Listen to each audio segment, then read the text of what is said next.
Mardi 5 septembre, un adolescent de 15 ans, victime de harcèlement lors de sa dernière année scolaire, s'est suicidé chez lui à Poissy.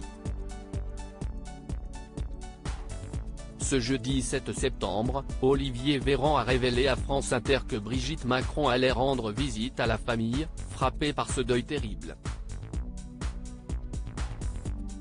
Le harcèlement scolaire, Brigitte Macron souhaite en faire un combat de tous les instants.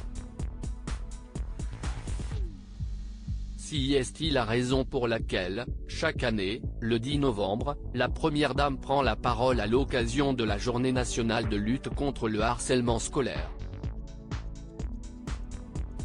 L'année dernière, la femme d'Emmanuel Macron prenait la parole sur Télématin pour parler de ses plans d'action pour lutter contre ce fléau qui conduit, chaque année, des milliers de Français à sauter la vie. Aujourd'hui, c'est 24 heures sur 24, c'est nos limites, a confié celle qui fut, jadis, professeure de français, à Julia Vignali. Et d'ajouter, on ne sait pas jusqu'où ça va. C'est au-delà des choses que vous ne feriez pas dans la vie réelle et vous les faites dans la vie virtuelle en toute impunité. Et ça, c'est impossible. À l'issue de cette entrevue, la mère de Tiffaine Ozière a fait part de sa volonté d'avancer sur ces sujets. Selon les chiffres communiqués par le ministère, près d'un élève sur 10 est victime de harcèlement au cours de sa scolarité. Pour lutter contre ce fléau, la Première Dame a insisté sur l'importance de la parole, il faut parler, verbaliser, avait-elle ajouté à la femme de Kadmerad. Brigitte Macron endeuillée par la mort d'un adolescent victime de harcèlement mardi 5 septembre, un drame est survenu à Poissy. Le lendemain de la rentrée, un jeune garçon de 15 ans, victime de harcèlement lors de sa dernière année scolaire, s'est suicidé. Invité de la matinale de France Inter, Olivier Véran a annoncé que Brigitte Macron allait se rendre, ce jeudi 7 septembre, à Poissy, pour s'entretenir avec la famille de l'adolescent décédé.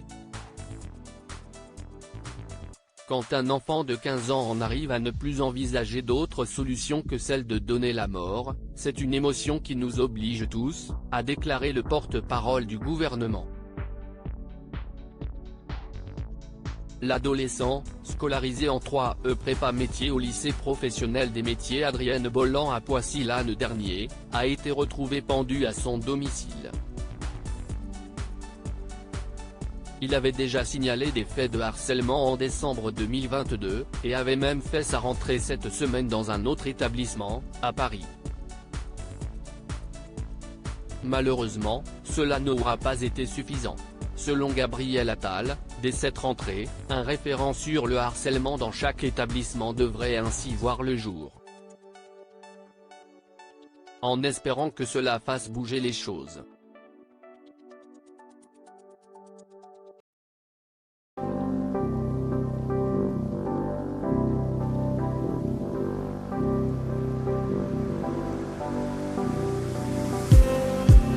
Just